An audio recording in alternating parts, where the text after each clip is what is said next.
आप में से बहुत से लोग हर रोज़ यही सोचकर दुखी रहते हैं कि भगवान हमारी कोई मदद नहीं करता और ना ही कभी करेगा। लेकिन एक बात जो आप नहीं जानते कि भगवान तो हमारी मदद करने के लिए हमेशा तैयार रहता है और हमारे साथ ही रहता है, लेकिन कमी हमारे अंदर ही है। आज की वीडियो में हम उस कमी के बारे में जानेंगे, इसलिए वीडियो को एंड तक ज़रूर देखना, क्योंकि हर कहानी में एक शिक्षा होती है जो जीवन को सही तरीके से जीने के लिए हमारी मदद करती है। आज हम भगत प्रहलाद के बारे में जानेंगे। पुराणों में भगत प्रहलाद की कथा इस प्रकार आती है। एक कश्यप नाम का ऋषि था जिसने भारी तपस्या की और दिति नाम की स्त्री से शादी की, जिसके 2 पुत्र हुए। एक का नाम हिरण्यकश्यप था और दूसरे का नाम हिरण्याक्ष था, और एक लड़की पैदा हुई जिसका नाम होलिका था। दोनों भाइयों ने अपने अपने साम्राज्य कायम कर लिए। एक दिन हिरण्यकश्यप विराह भगवान के हाथों मारा गया। विराह भगवान विष्णु के 24 अवतारों में से एक है। हिरण्यकश्यप के मारे जाने के पश्चात हिरण्याक्ष डरने लगा, जिसके चलते हिरण्याक्ष ने ब्रह्मा की तपस्या करनी शुरू कर दी। पुराणों में आता है कि हिरण्याक्ष की भक्ति से इंद्र देवता डरने लगा, जिसके चलते इंद्र ने हिरण्याक्ष के साम्राज्य पर हमला कर दिया और हिरण्याक्ष की गर्भवती स्त्री जिसका नाम क्यादु था उसको पकड़कर इंद्रपुरी ले जाने लगा। रास्ते में नारद मुनि जी मिले और इंद्र देवते को कहने लगे कि लड़ाई पुरुषों में होती है, स्त्री को इस तरीके से पकड़ना ठीक नहीं। इंद्र ने नारद मुनि जी की बात मानकर क्यादु को छोड़ दिया। नारद मुनि जी क्यादु को अपने आश्रम में लेकर आए। क्यादु ने नारद मुनि जी की संगत की और हरि की कथा सुनते सुनते नारद मुनि जी के आश्रम में ही भगत प्रहलाद को जन्म दिया। उधर हिरण्याक्ष की तपस्या पूरी हुई और ब्रह्मा जी प्रकट हुए। हिरण्याक्ष ने अपनी आंखें खोली। ब्रह्मा जी ने कहा, आपकी तपस्या पूरी हुई, मांगो क्या मांगना है। हिरण्याक्ष ने कहा, ना मैं दिन में मरूं, ना मैं रात को मरूं, ना मैं अंदर मरूं, ना मैं बाहर मरूं, ना ही किसी हथियार से मरूं और ना ही किसी इंसान से, और ना मुझे कोई जानवर मार सके। इस तरीके की मांग को सुनकर ब्रह्मा जी एक बार तो घबराए, मगर उसकी तपस्या के चलते उनको वर देना पड़ा और तथास्तु कहकर वो उलोप हो गए। वर लेने के पश्चात हिरण्याक्ष ने सभी दैत्यों को इकट्ठा कर दिया और इंद्रपुरी पर हमला कर दिया।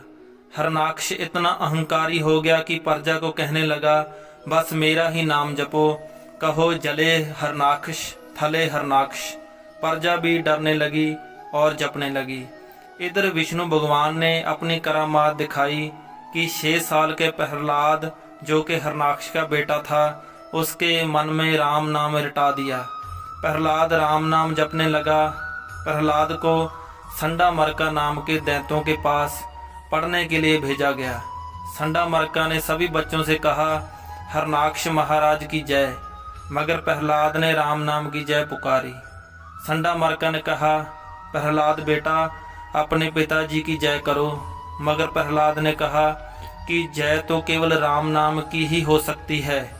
संडामरका ने हिरण्याक्ष को शिकायत की, कहा आपका बेटा प्रहलाद राम नाम कह रहा है, वो तो हमारे हटाने से भी नहीं हट रहा और दूसरे बच्चों को भी बिगाड़ रहा है। गुरु ग्रंथ साहब में लिखा है, संडामरका जाए पुकारे, पढ़े नाही हम ही पचहारे, राम कह कर ताल बजावे, चटिया सबे बिगारे। इसके अर्थ हैं, संडामरका नाम के जो 2 दैत्य थे, उन्होंने हिरण्याक्ष को जाके बोला, हम जो उसको पढ़ा रहे हैं, हम उसको कह रहे हैं हिरण्याक्ष की जय बोल, मगर उससे हम ही हार गए हैं। वो तो राम कह रहा है और हाथों से ताली बजा रहा है, और चटिया सबे बिगारे, इसके अर्थ हैं दूसरे बच्चों को भी वो बिगाड़ रहा है और कह रहा है हिरण्याक्ष की जय छोड़ो, राम नाम बोलो। यह बात सुनकर हिरण्याक्ष पागल हो गया और कहने लगा, मेरे सामने प्रहलाद को पेश करो। प्रहलाद को पकड़कर सभा में लाया गया। हिरण्याक्ष ने प्रहलाद को डराने की पूरी कोशिश की, लेकिन नाकामयाब रहा। गुरु ग्रंथ साहब में इसके बारे में काफ़ी लिखा है। लेकिन वीडियो लंबी हो जाएगी, इसके लिए हम ज़्यादा विस्तार नहीं कर रहे। अंत में हरनाक्ष ने अपनी तलवार निकाली और कहा, कहाँ है तेरा राम जो तुम्हें बचाने आएगा। उस वक्त तीनों लोगों का मालिक थंब को पाड़कर बाहर निकला और हरनाक्ष को अपनी जांघों पर बिठा लिया और कहने लगा, हरनाक्ष, दिन है या रात है, लेकिन ना तो रात थी ना ही दिन था, शाम का वक्त था। ऊपर है या नीचे? हरनाक्ष ने बोला, ना मैं नीचे धरती पर हूँ ना आसमान पर हूँ, मैं तो आपकी जंघों पर हूँ। और भगवान ने कहा, मैं इंसान हूँ या जानवर हूँ। वो नरसिंह रूप था। नरसिंह का अर्थ होता है, नर का अर्थ होता है इंसान और सिंह का अर्थ होता है शेर। नरसिंह का रूप धारण करके भगवान जी आए और कहने लगे, मैं ना इंसान हूँ और ना ही मैं जानवर हूँ। और उन्होंने अपने नाखूनों से उसको किसी हथियार से नहीं मारा, अपने नाखूनों से हरनाक्ष की छाती को पाड़ दिया और अपने भक्त की लाज बचाई।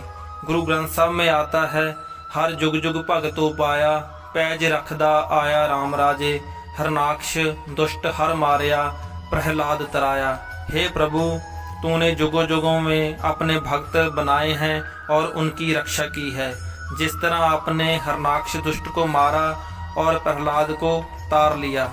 भगवान ने प्रहलाद को राजगद्दी पर बैठाया और धर्म का राज्य करने के लिए कहा।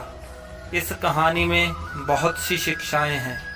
पहली, अपने बल पर अहंकार न करो और परमात्मा को कभी मत भूलो। दूसरी, जो राम का नाम लेता है उसे कोई हरा नहीं सकता। तीसरी, अच्छी और बुरी संगत जीवन बदल देती है। प्रहलाद जब अपनी माँ के पेट में था तो नारद मुनि जी राम की कथा सुनाया करते थे, जिसका प्रहलाद पर भी असर हुआ। हमें भी ऐसी कथाएं सुननी चाहिए जिसके चलते हमारी संतान भी अच्छे संस्कारों वाली हो और दुनिया में अपना नाम रोशन करने वाली हो। बस ज़रूरत है विश्वास की।